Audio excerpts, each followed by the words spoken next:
대규모 원금 손실 사태를 불러온 해외 금리 연계 파생 결합 펀드, 이 DLF 사태와 관련해서 금융당국이 재발 방지 대책을 내놨습니다.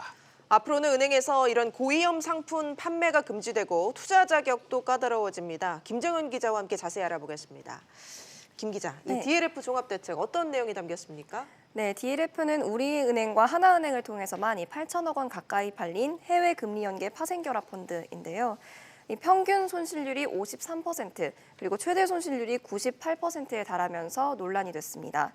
이에 따라 이번 대책은 은행에서 일반인들이 이해하기 어려운 이 고난도 투자 상품 판매를 제한하고 개인 투자자 자격을 엄격히 하는 데 초점을 맞췄습니다.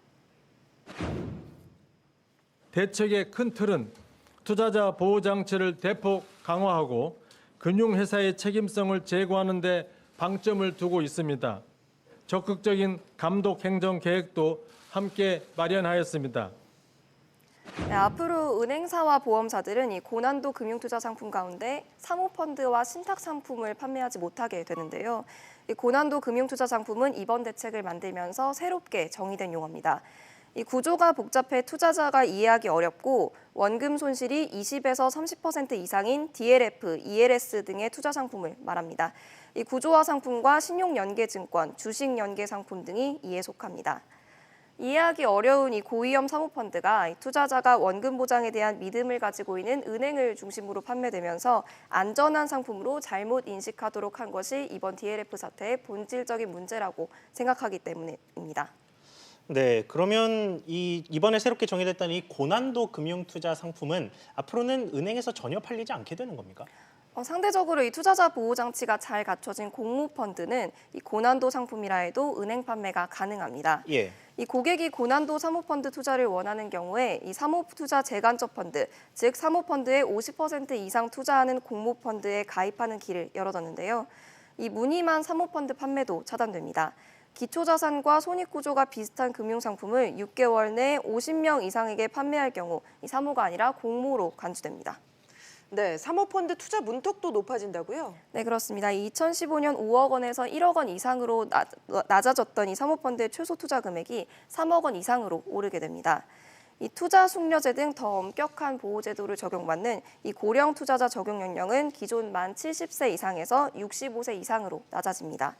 이 투자 숙려제의 경우 숙려 기간 안에 투자자가 청약 철회를 하지 않으면 원래는 투자를 확정했지만 앞으로는 자동으로 청약이 철회됩니다.